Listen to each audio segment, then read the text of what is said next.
Should you require assistance?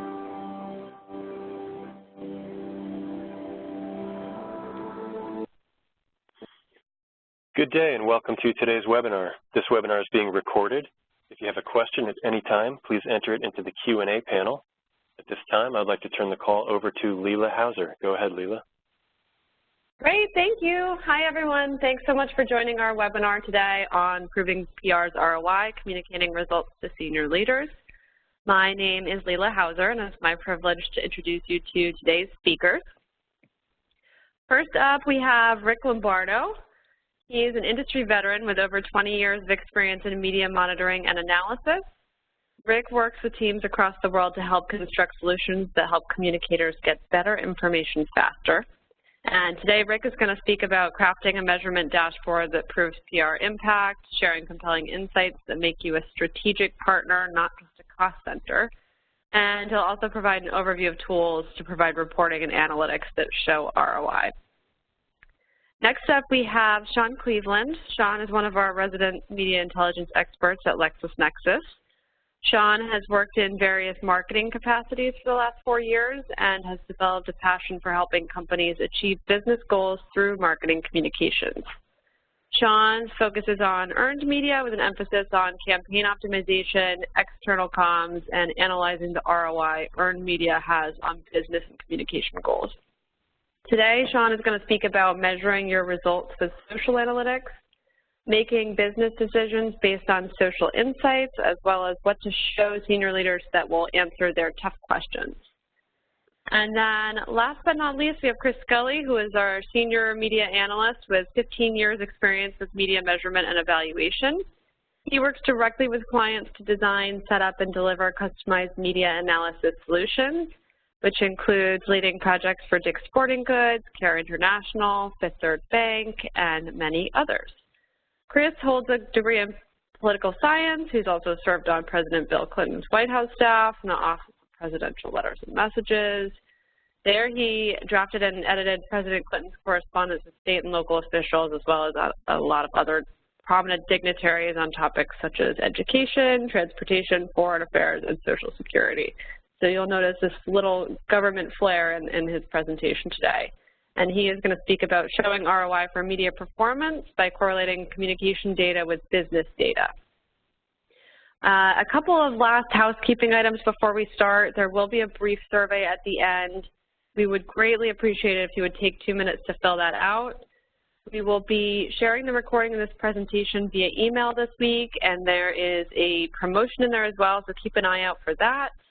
And once again, feel free to enter your questions at any time using the Q&A panel. So with that, I'm going to pass this over to Rick to kick things off. Great. Thank you very much, Leela. And hello, everyone. Thank you for spending a few minutes with us today. I am Rick Lombardo. I'm the Director of Media Intelligence at LexisNexis.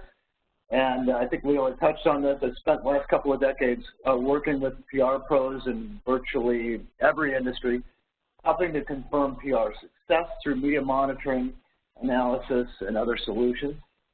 As Leela stated, our panel will cover best practices on providing PR's ROI and communicating your successes to senior leadership. I'll start with some basics, and then we'll take a deeper dive into how your PR efforts can make an impact and look at social analytics, and then best practices on measurement and evaluation. Ultimately, want to give you the right data points to tell your success story to your leadership and key stakeholders or end user clients. So let's start with some basics. ROI, and this is a term and an acronym we all throw around daily. We're all familiar with the acronym. And it's something everybody wants, our leaders want, business wants, but really getting down to the definition of ROI, to me, always really sets what the R. What's the return?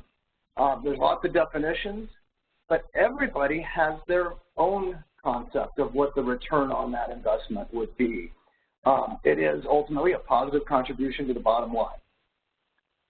But for different campaigns, different industries, different brands, and different efforts, and specifically for PR, it's a bit different to everybody, as I said. Sounds simple, but not as simple for PR professionals. To prove that we are a part in supporting the business goals and providing a return on investment can be difficult at times. The challenges are as listed. You need measurable and reportable results. That's what our leaders desire. That's what key stakeholders and businesses want, to really measure and be able to report those results. Information needed to measure ROI is not always immediate, especially from the PR perspective. It's not always accurate or easy to obtain. It moves. It's a moving target. It means different things to different people, as we said. You play offense versus you play defense. That's another issue that we'll touch on in a second. PR is often compared to marketing, and the marketing activities are often inclusive of offensive tactics, mostly geared towards sales generation, and that's very easy to quantify and measure, or at least to some respect it is. PR activities are very often both offensive and defensive. How do you measure the avoidance of a tarnished brand reputation or losing sales? How is that quantified? What's the visual that you bring back? How do you show your work toward that and protecting a brand? PR budgets, generally smaller than marketing budgets, all related to the overall challenges. What's important is to gain agreement on what ROI means to your company and how it aligns to your leadership's expectations and, importantly, to their goals. Aligning PR with the goals of the business is typically the first step in being able to show the proof of your efforts. Gain agreement on what ROI means with your leaders, with your boss, with your clients. Is it a financial number? Are we tying our PR efforts to sales, to dollars, percentage in growth, stock price, market share? Is it limiting reputational damage from a crisis and crisis management? How will you quantify minimizing damage or getting ahead of bad news? Is it simply creating awareness more efficiently? How do you quantify what an uptick in awareness actually means to the business and the business goals? You can look at positive versus negative coverage. Is the goal to get more positive coverage and to minimize that negative impact? Is it a quant count of overall coverage? More coverage by more influencers or your top-tiered influential outlets and influencers? Lots of questions in there, but every business is going to have that a little bit differently. But gaining agreement on that with your leader is the first step in then managing and measuring how you're doing against those goals. Gain agreement, again, with your leadership. How are you going to measure that? How are you going to report it? How are you going to communicate that back to leaders or stakeholders or end user clients? Discuss what is realistic and what's not, specific to measuring and reporting, based on the ROI definitions that you've confirmed as the goals of the business. If internal information is needed to complete reporting required for our ROI objectives, secure that you have that data and that you can align that through the stories that you'll tell through analytics or results that say, hey, this is my effort compared to sales figures, subscription rates, traffic, enrollment rates, whatever it may be. Discuss those timelines and the delivery methods of when you'll give that information and that feedback back to your leadership. Align budgets for the proper tools, the personnel needed for the overall process. All that should be agreed upon, and then you can start working on what a PR professional does, changing the reputation of a brand or an industry or an event, and then measuring to that and reporting back to your leaders. There are a lot of different ways to do that. There are automated processes and there are human processes. And here we're just capturing and summarizing those two. Human curated analysis, a person reading and interpreting that information is the best route to take. There's no substitute for a human's oversight on top of automated solutions. It's the most accurate, it's the most robust, You can append with your own notations. The trade-offs are, obviously, it takes time. It takes planning. You have to have the manpower to go through and curate and identify the results that matter to you or that prove your efforts, and it's not convenient or possible in every scenario. So human curated analysis, obviously the best route to take, but most groups, and I would imagine most of the groups online today, have some sort of media monitoring tool, and it's a do-it-yourself type of approach to search and confirm results from a specific campaign or mentions of your brand or events that you own. Automated analysis is available in most tools that are out there. We have our own at LexisNexis News Desk, and there are many others that I've used over the years. Quick, easy, through a few clicks, get your results on a specific campaign. As long as you've set up the parameters correctly, the searches correctly, it's low cost, low time, and you can produce a story to communicate back to your leadership. Trade-offs are vanity metrics, reputation, and importantly, not as accurate as human curated analysis, and that's why I started with that one as the best route to take. Sometimes you do a combination of both, but the time and effort going into the human curated process usually is a challenge to PR groups. Using our own do-it-yourself type of dashboard, it's News Desk by LexisNexis. We generated a few charts as quick and easy examples of how to present and confirm easy data points. Most of you should be familiar with charts that capture coverage over time. Envision for a moment that you are in the automotive industry. I chose this as an example, and perhaps you're looking at a competitive intelligence layout of media coverage over a period of time. In this example, July through September. And you want to have just a story to tell back to your key stakeholders of where the brands you own play along with the brands that compete for those audiences. Using a tool like News Desk and others, it should be a few clicks to present a visual and then append with your story on how you impacted that, whether you're part of the Chevy Volt and Bolt in this example and you see growth over time, or how it compares collectively with the other brands and voices that are getting coverage across the media landscape. There are other charts. Coverage over time, obvious, easy one to tell that story, should be easy through your media monitoring or analytics tools. When you're not just counting the stories, though, and you want to really tell a different story, same thing based on ebbs and flows and spikes in coverage, perhaps focus on reach. If you've isolated your top-tiered sources and you know what the reach metrics are for those sources or those influencers, media monitoring tools should be able to give you this story. Same over time, but instead of looking at total number of hits, perhaps you're looking at that competitive intelligence, again in this automotive industry example, but you're looking at it from reach. Are you reaching the largest audience? What dates did that happen? When was my PR campaign that drove that spike? Perhaps it's over at the end where we see the uptick in Tesla Model 3. Share of voice.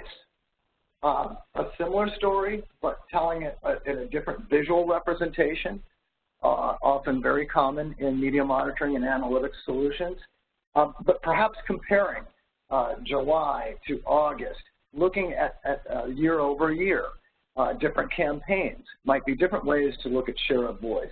If I were the Chevy Volt and Bolt, maybe I can show from July to August we went from 9% to 11%, and that was based on PR efforts of my own, and that can help drive that story and how that connects to Chevy Volt's sales, for example. Coverage by type.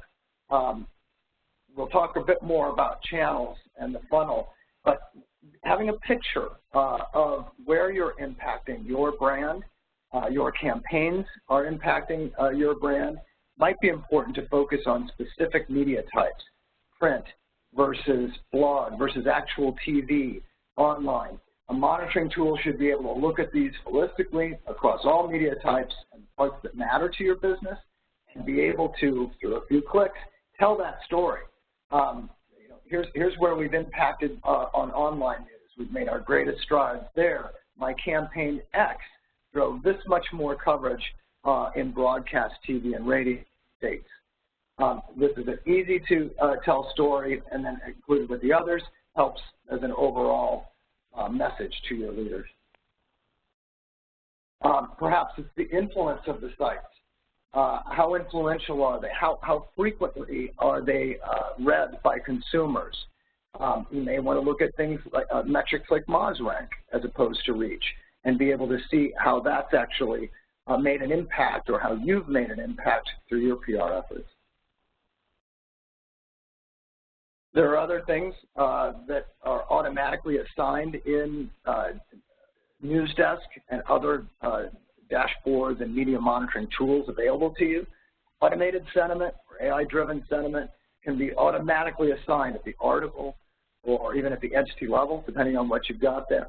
And it can look for negative mentions along with the search that is related to your brands and your campaigns and give you an immediate snapshot of, well, here's what we got with negative coverage over time, and here's what we got with positive. Clearly, when my campaign X ran at the end of the month, or towards September 24th in this chart, we see an uptick in the positive coverage.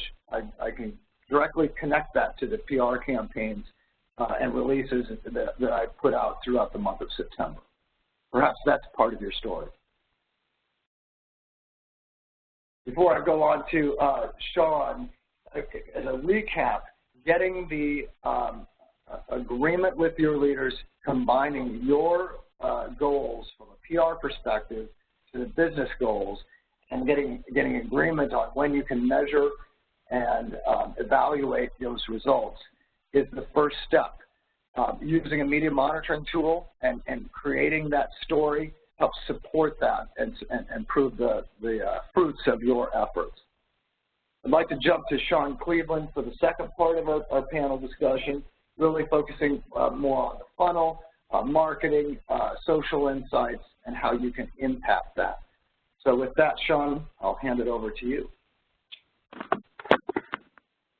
Thank you very much, Rick. Hey, everybody. Thanks for joining. Really excited about this.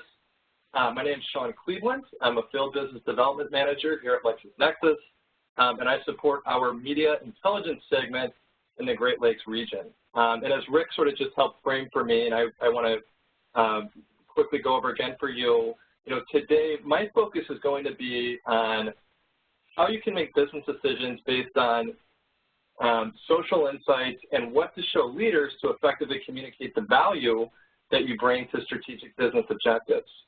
And given that the focus of this is going to be around digital, obviously, I want to preface that I will be evaluating this with more of a marketing lens. So while I do understand broadview communicators out there that, communications, corporate comms, it's a much more broad function.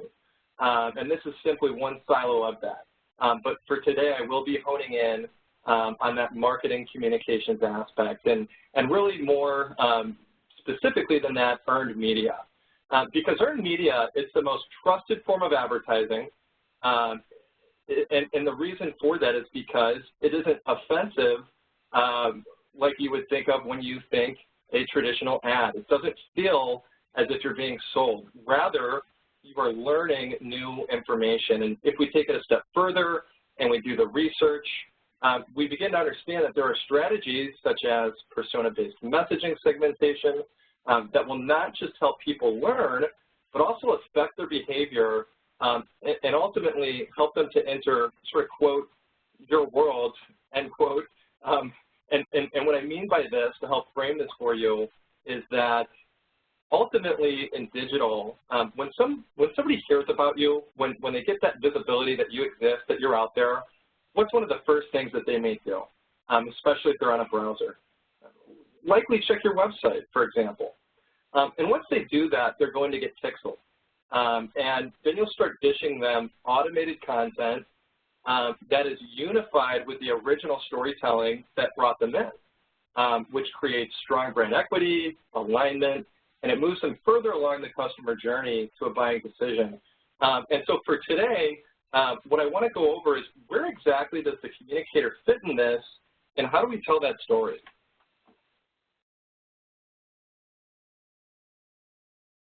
Well, it's all going to start with a sound strategy.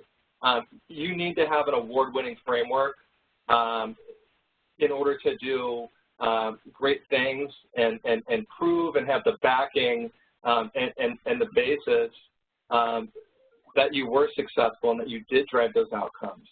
And so generally speaking, any successful PR campaign should be established using, and this is not, you know, gospel, this is one methodology I put together, but this is a pretty sound framework, and you can certainly use this as a guide. So first and foremost, there's the business objective. What is it that we're trying to do? Why are we doing it?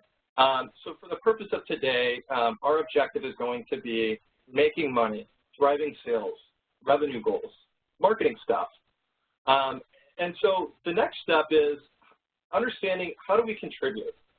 So being that we're communicators and understanding what kind of activities and initiatives we can affect, we need to understand how can we help? How does this downstream to us? What kind of actions and efforts can we undertake in the PR and communications world that will move the needle and be facilitative of this goal? And so that's really all going to start with the research. And this is so crucial. I can't even underscore this enough. Research is the foundation of everything. It's what is going to define our strategy. It's what will ensure that our external communications are specifically targeted to publics who want, need, or care about the information. And so without such research, PR really becomes based on experience or instinct, neither of which play large roles in strategic management. So research is what you need to do to tie strategy to the desired overarching business goal by looking at past outcomes so that you can more intelligently craft a strategy that will replicate the outcomes you want. This is what ties everything together. It's what lays the foundational proof and provides you with the why. So yes, we know part of the why is that we want to make more money. But why am I distributing content through these channels? Why is Sean sitting over there pitching those Chicago area outlets all day? And what metrics can I establish that if the needle moves this way, I'm having success? And if I'm having success with those activities, that means I'm having success in moving us closer to our objective. And so that's going to be a good segue into our strategy and our KPIs, our key performance indicators.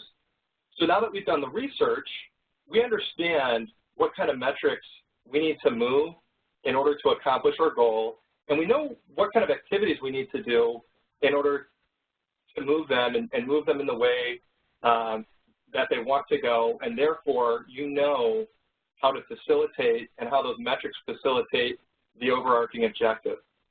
So now it's time to lay out the end user activities and create dashboards that will allow you to track your progress. So now the next step is go. Carry out your strategy, do those end user activities, move those needles. So as we're carrying out the strategy, the next part is measurement and analysis.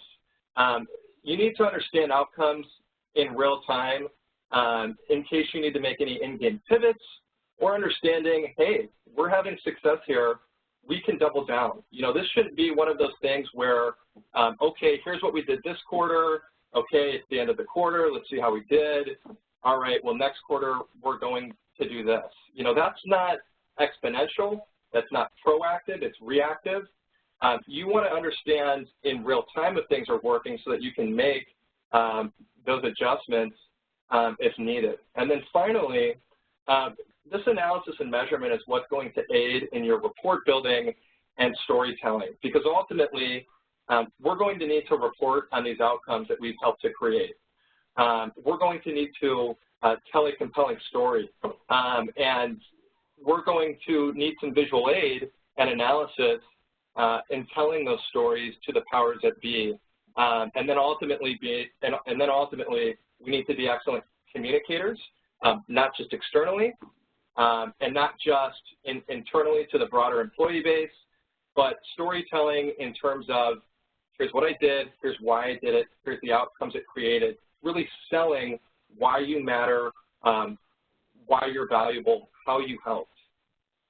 So now moving along, because we're looking at this with really that sort of digital marketing communications lens, let's take a look at a marketing funnel real quick. Let's get my slide moving. Here we go. All right. As communicators, we're here at the top. The exposure, awareness, that visibility line item, so to speak. And again, I'm honing in on the revenue goal, but ultimately, if we want to be communicating the ROI of our activities, then we need to get down to here, down to conversion. So essentially, it goes a little something like this. We're tasked with creating top-line awareness. Now we need to learn how to communicate and prove the bottom-line impact that creates. And look, it's not rocket science. You need to know that something exists in order to make a purchasing decision and go out and buy it. And it's us as communicators who create that visibility. So it all starts with us.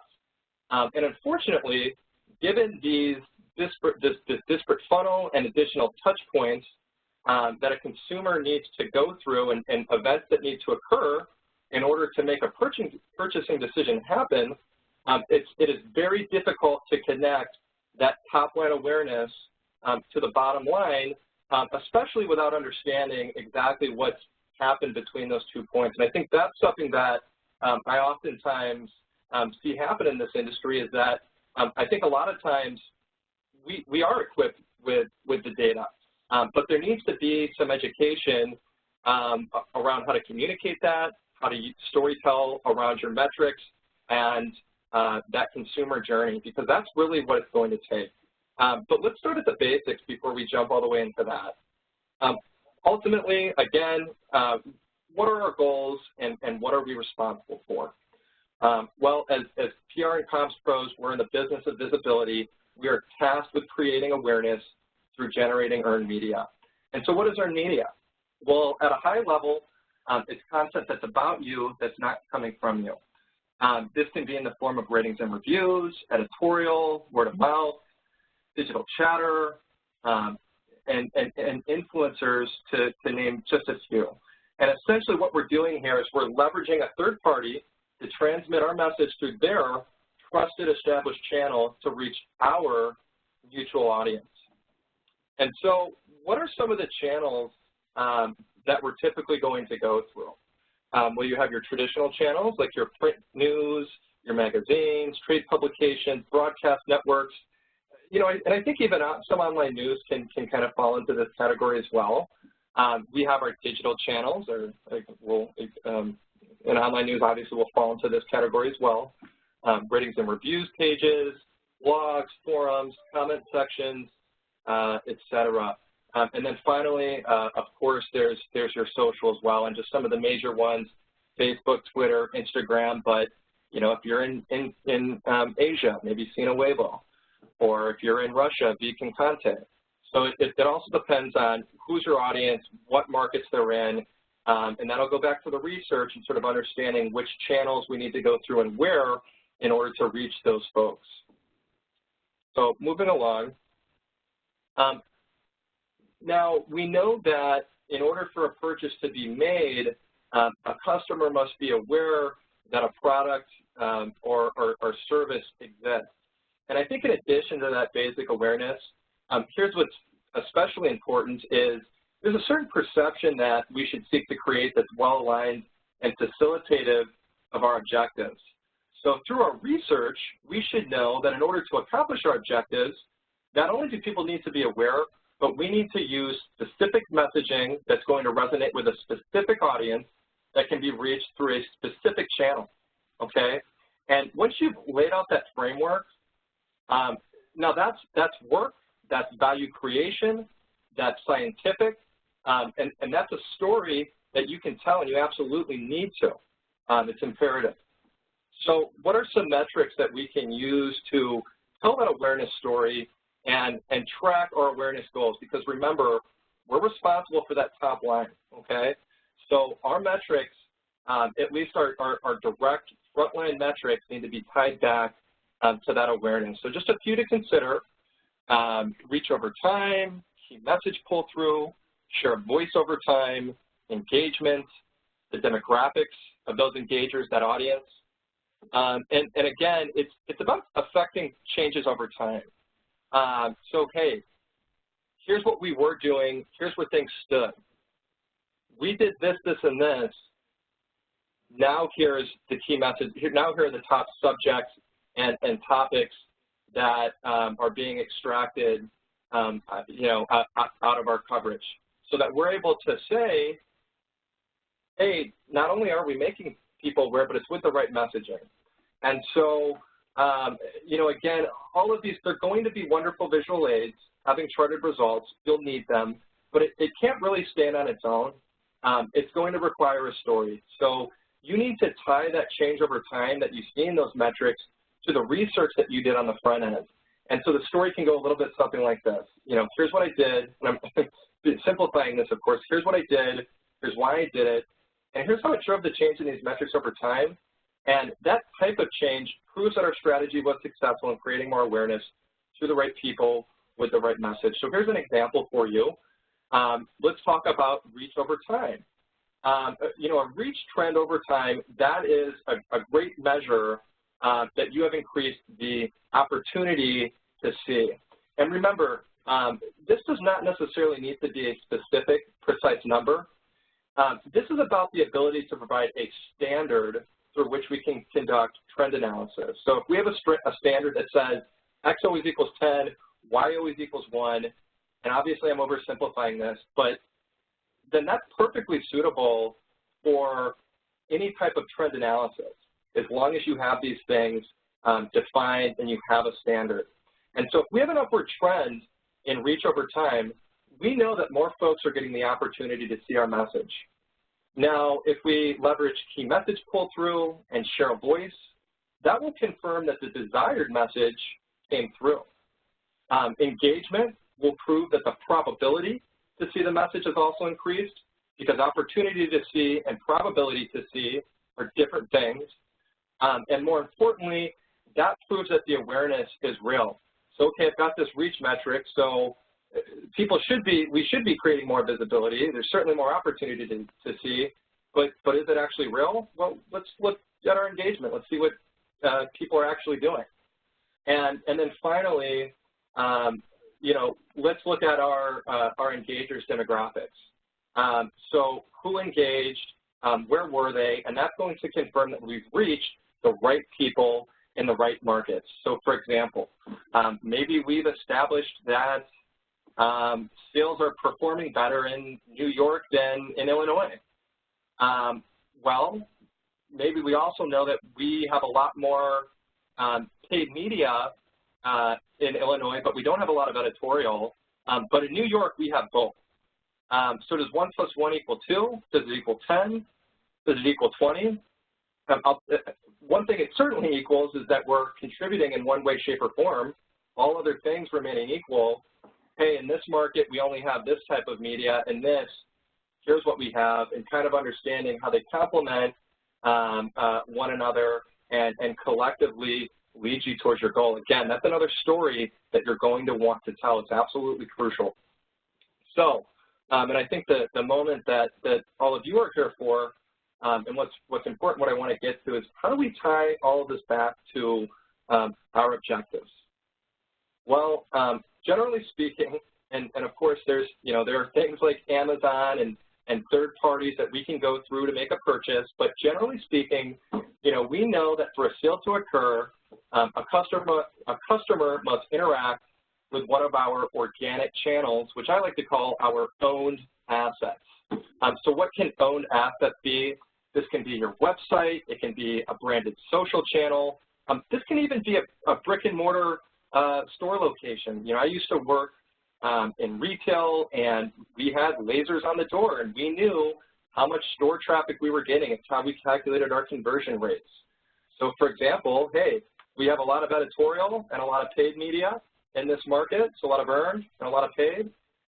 Do we see more traffic to those retail locations, and so on and so forth. So, for example, what are some metrics that we can show that will prove increased interaction across those owned assets? While again, looking at that in-store traffic, looking at your website traffic, follower accounts and engagement counts on branded social pages. Now, what came before that though? What led to that interaction? Well, that was awareness, okay? And that's us as you know, PR and communications professionals. So essentially, for somebody to, and here's sort of the user journey that you have to think about as you begin to craft this reporting and this storytelling, is that, well, these people had to be made aware that something existed.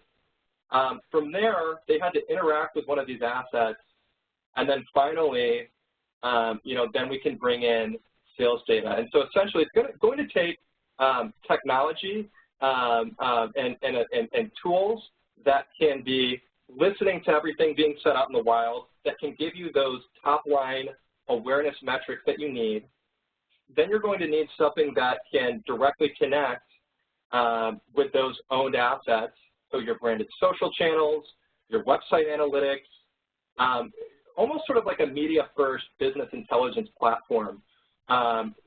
So, you know, and for example, if it's not a direct connection, you know, then we need to be able to integrate data in. So maybe I have, you know, an Excel spreadsheet or a CSV with a date range and a set of values, okay? And maybe those are sales over time.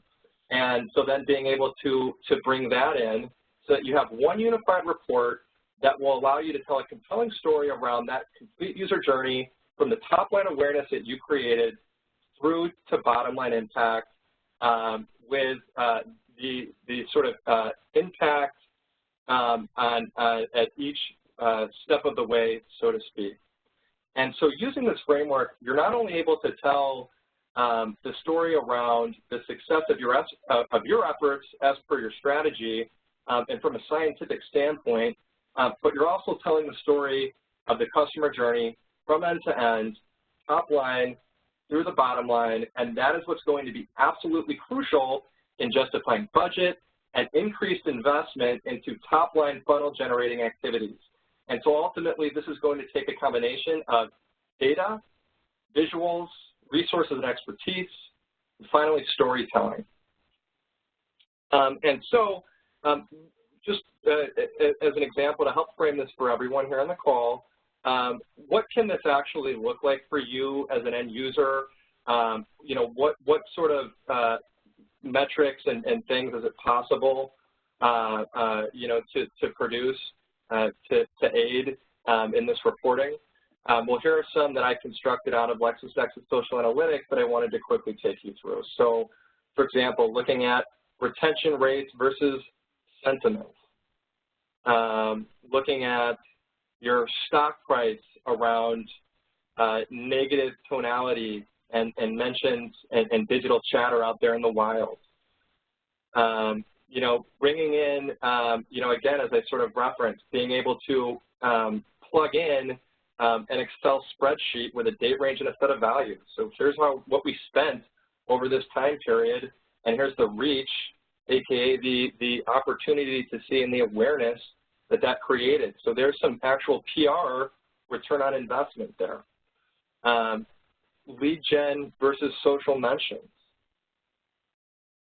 Looking at your sales versus mentions and mentions specific to the campaign that you're running. Being able to plug in with your web analytics, your Adobe Omniture, Oracle's Eloqua, Google's Analytics. And then finally, I want to leave you all with some food for thought. Because one of the things that I constantly see out there in our world as communicators, one of the big trends, it's all about ROI, impact, and connecting things to the bottom line. And what I hope that you got out of this is sort of a compelling framework and again, food for thought and some ideas around the metrics that you can use, the sort of framework and foundation that you can lay, and then the storytelling that will essentially create. But the other piece of this that I want everybody to really ask themselves is, how far down this journey do we really need to go? If as communicators and PR professionals, our goals are more around visibility, around awareness, then perhaps it's that success that we need to be reporting on. Perhaps I don't need to go so deep as to say, and that created X amount of sales or X amount of leads. You know, that would certainly be great, but we're not in charge of what's on our website. So if we created more people aware and we can prove that that led to more people going to our website, is it our job to make sure that they then convert into sales, or is it the people that manage those assets? So I think another question we need to ask ourselves is how broad our scope, our reporting scope needs to be, and how siloed some of these things should be. So where does the buck start and where does it stop? And that's something that I want to sort of leave you all with, and that's going to conclude my presentation.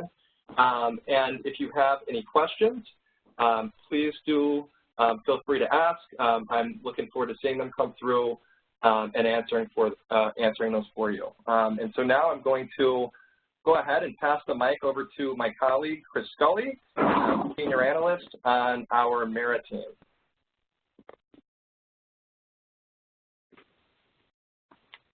Thanks, Sean. Thanks so much for that great presentation. As Sean mentioned, I'm Chris Scully. I'm a Senior Media Intelligence Analyst here at LexisNexis. I've been here for about 2.5 years now, and I help, as Leela mentioned, I help organizations understand how they're being portrayed or covered in traditional social media, and as part of that is trying to help them understand how their efforts are impacting bottom line organizational results. So over the years, I think I've come to realize there's sort of two sort of approaches to return on demonstrating that return on investment. Rick and Sean talked a lot about what I would consider the sort of straightforward, basic approach, and you know, whereby you're starting with crafting your PR strategies and tactics in accordance with or in support of your organization's broader goals and objectives. Now, that's you know, basic first step that any organization can take with regardless of their budget or resources. Once you're there, that's you know, that sets you on the process where you can start you know, seeing if there's a return on investment toward that broader organizational goal. So after you've taken that basic step, the next suggestion it would be to set some SMART goals in relation to these strategies and tactics. You know, be specific about what you're trying to do. You know, with your campaigns or what, you know, with your just ongoing media outreach efforts. Ensure that they're measurable, things that you can actually count up or measure to some degree. As Rick was mentioning, they should be agreed upon not just within the communications team, but with your senior management, saying, you know, we understand that this is what the organization is trying to do as a whole. As a result, we're going to do X, Y, and Z, and you know, and try to reach these goals to help support the broader organizational goals, and present that to the senior leadership and get their buy-in, get their support, get their feedback. Once you're all aligned with what you're going to be doing to support those broader organizational goals, you want to track your progress on your media performance. Now, as Rick and Sean have mentioned, we at LexisNexis have a variety of tools, NewsDesk and LexisNexis Social Analytics, which will enable you to do that. There's others on the market if you don't want to use us. Or, and as Rick was talking about a lot, you can have available to you a human outside measurement team, such as the LexisNexis Media Intelligence Research and Analytics team. And you know, people like us can help you develop a media measurement program to you know, truly keep track of your progress in achieving these goals. And then lastly, you want to tie those in, your media performance and your metrics over time, to how the organization is doing in its broader goals and efforts. And that will help you see if you're, if there's any evidence that you may be helping achieve progress or affect progress. So, with this approach, at the end of the day, you can have some hard data to show the ROI to your senior leaders. Here's some generic examples. Say, you all agreed that improving brand awareness was a goal of the organization, or excuse me, the PR goal to help the organization. You can just, in an instituted Twitter campaign, you can report back, we doubled our Twitter followers over the last 6 months from 4,000 to 8,500. Or, you're working to support an increase in sales and you want to use your local TV market to do so. You can track, or if you, set a PR goal to increase your amount of attention on local TV, you could track it on a monthly basis. And let's say, for instance, that last year you're averaging 1 story per month and you made a goal to get at least 5 stories a month. You can track those over time, and, in an ideal world, you could say, we've averaged 7 hits per month, 2 more than our goal, and that's coincided with a 4% increase in sales or something like that. So really, having a goal, achieving it, and tying it back to those broader organizational goals. So that's pretty basic. The second approach that I mentioned is a lot more complicated, and it will get a little bit better at the underlying data, and and it builds upon that basic approach. But the more advanced approach that I'm suggesting people should look into is to determine if there's any statistical correlation between how your media performance changed over time and how your organizational results changed over time. And basically, I'm going to walk through a case study using correlation analysis, looking at some data from President Trump, his media attention early in his presidency, and his public approval ratings. So I did this case study early in his presidency, about the first 100 days or so, first 90 days, looking at his media attention in top-tier outlets like Fox News, CNN, New York Times, ABC, so on and so forth. And then I pulled his approval rating and disapproval rating from 538, Meet Silver's website, 538. And in the study, I track over time how much media attention he got on a daily basis using NewsDesk, and then his public approval rating via 538 over time. And like Sean was showing, you can overlay these data points. Now, on a one-to-one daily basis, the data is a little confusing. There's pretty significant peaks and valleys in his media attention in the gray line over time. And that's because the amount of attention he receives on a daily basis decreases considerably on weekends, and is much more heightened during the work week. Now, with Correlate, you can this data can be depicted a different way in a scatter chart, and that's what I've done here.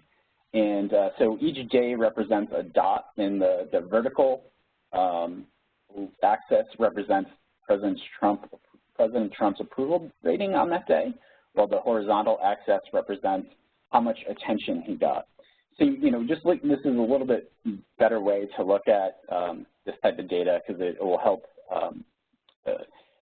demonstrate if there's any prevailing trends. And then with the correlation analysis, which a correlation is just simply a statistical calculation that determines how consistently 2 separate independent variables move. Do they move in tandem, meaning one goes up, but when one goes up, the other tends to go up, or and when it goes down, the other tends to go down, or do they move in opposite directions, kind of like a seesaw, when one is up, the other is down, and vice versa. So with correlations, when you calculate them, the range of possible values that are produced by the calculation are from -1 to 1, and anywhere in between. And the closer you are to those extremes, the stronger the statistical relationship is. The closer you are to 0, the weaker the relationship is. And the positive and the negative, the positive just means, if it's a positive correlation, it means they're moving in tandem. And if it's a negative correlation, it means they're moving in opposite directions, like a seesaw, one's up and the other's down, or vice versa. So with this daily volume to approval rating, we see that the correlation between these 2 data sets was a 0.46, which is considered, a weak to moderate correlation. So it's some relationship, but it's not particularly meaningful. So I worked on the adjusted the data a little differently and recast it in terms of how much coverage did the president receive over a 14-day period versus his approval rating the subsequent day. So for the 1st to the 14th of a month, what was his approval rating on the 15th? And then, move it forward the 2nd through the 15th, what was his approval rating on the 16th of the month? So here, just on this chart, it's a lot easier to see the trend and it's less erratic, the trend lines, and recast it as a scatter chart, and we can see the correlation is 0.63. So that's moving beyond the moderate, but not quite to a strong correlation. So there's, at essence, what this is saying is that in general, when the president's amount of media attention increased, so too did his approval rating. So over a 2-week window, he got a lot of attention. After that 2-week period, his approval rating tended to be up. The lower the amount of attention he received during that 2-week window, the lower his approval rating tended to be as well. Now, the third data set that I examined was his amount of attention over that same rolling 14-day windows versus his disapproval rating. So how many people, what percentage of people disapprove of his performance as president? Here's the trend charts with the lines. The red is his disapproval rating, the gray remains his volume. Here it is as a scatter chart, and then with the trend line plotted out and the correlation. So it's a minus 0.87, which is getting close to that -1 value, and this is what we consider, a really strong, very strong correlation, negative correlation, meaning that as fewer stories he received, the lower his disapproval rating was. The more stories he received, the lower his disapproval rating was. The fewer stories he received, the higher his disapproval rating was. So, for a politician, public approval is their source of power. If the public approves of you, you can achieve a lot more than what you can as without widespread approval. So for a politician, this is a really important organizational goal to maintain a strong public approval. So, what does this analysis show? Well, as I stated, his public approval tended to be stronger the more attention he received across, a 14-day window. It corresponded to increases or improvements in his public approval rating. And then also, more importantly, the less attention he received, the higher his disapproval rating tended to be, while increased attention presaged or led to decreased disapproval rating. So this all suggests together that, President Trump did realize a tangible and positive return on his media performance.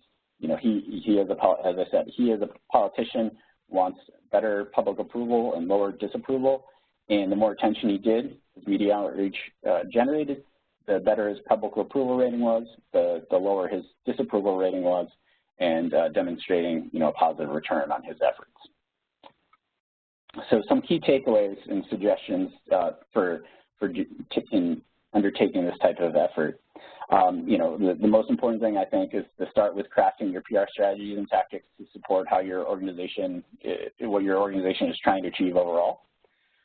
Set SMART goals for these PR strategies and tactics. You want to, the best that you can, track your organization and you track your progress in achieving those goals, and then track the organization's overall progress, and then use correlation analysis techniques to uncover if there's statistical evidence showing a strong connection between your media performance and your changes in your organizational results. And with that, we say thank you. Thank you all for your time today, and then turn the floor over to some questions. We still have about 5 minutes or so. Hopefully we can bang out a few. So, Leela, you want to? Great. Yes. Thank you, Chris. Thank you all for a great presentation. If you guys have questions, please enter them in the chat or Q&A.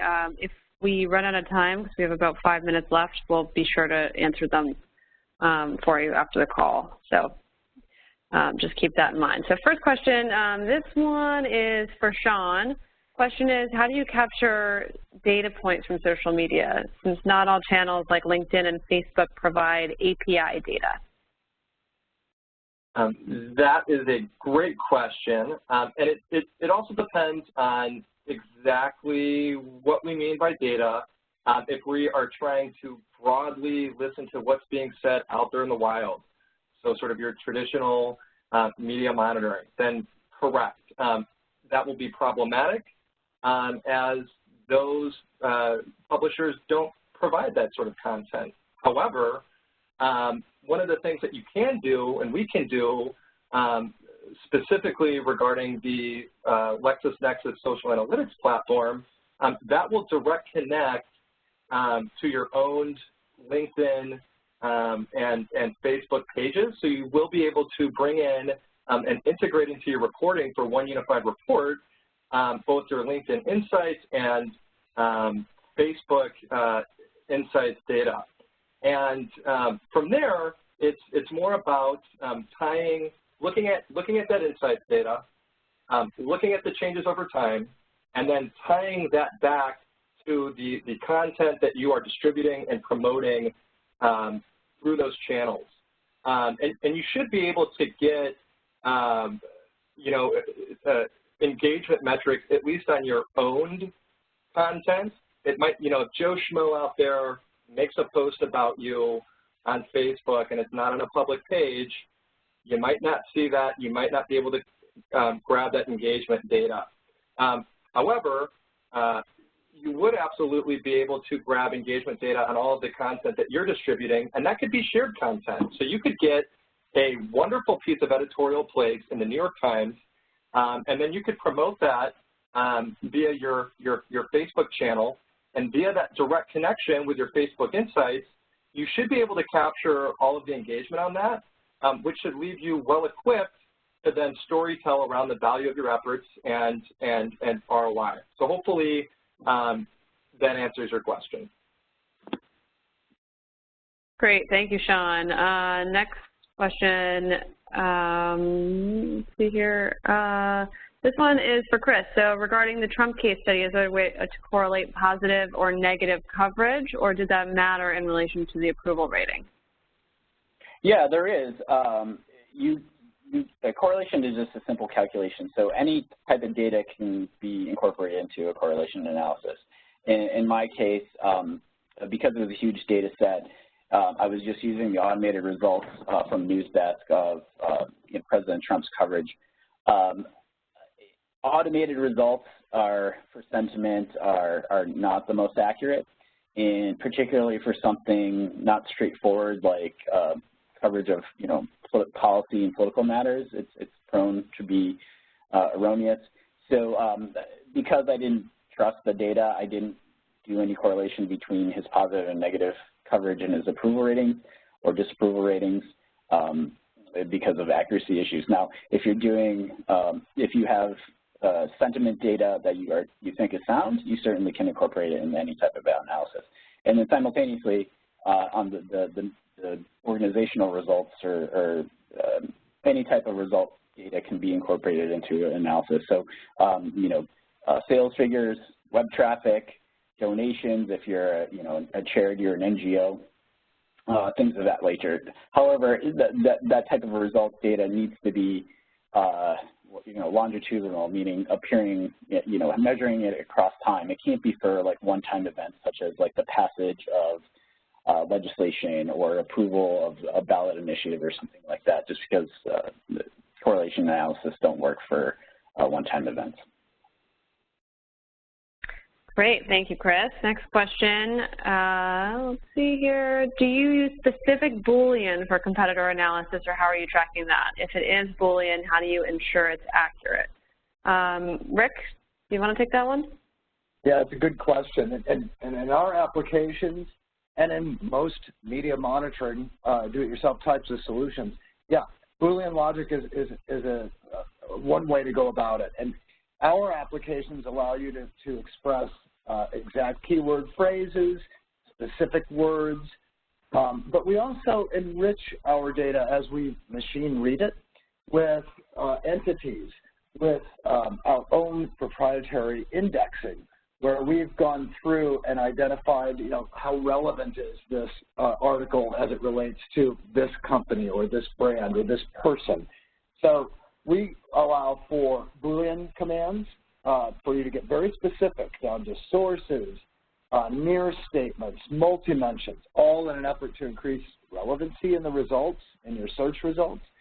But on top of that, Lexis does index it so that you have a better combination of both efforts to go out, Boolean and other indexes.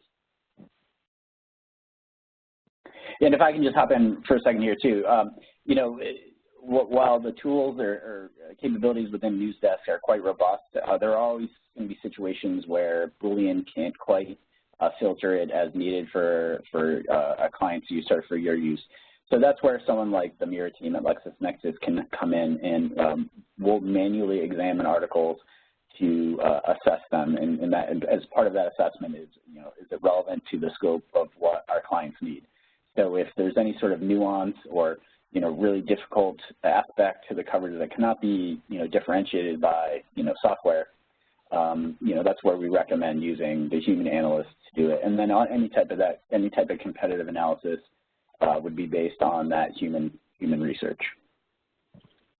And if I will, you guys are going to get a third perspective on this as well, and that's really good color, Chris and Rick. I think those are really good points.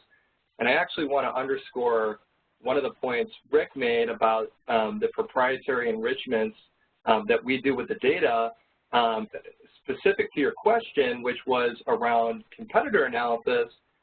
One of the big things that we do, we have AI that's going to actually go ahead and draw out entities. And so what that means, kind of going back to, hey, was this article relevant to this company or this topic?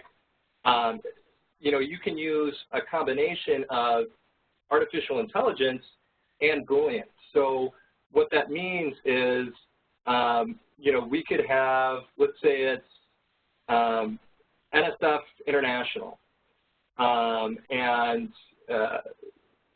let's say the Boolean term we put in is just NSF International. Well, we're going to miss any hits for National Science Foundation or National Standardization, whichever it is.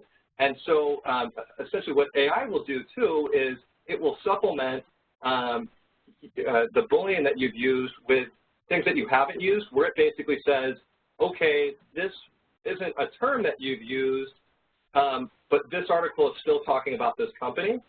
And so if you use that AI component and say, hey, we also want to just be listening for mentions of this company, but from an AI perspective, then it's going to give you a lot of variations and potential, basically things that are connected to that company that weren't necessarily the specific term that you used.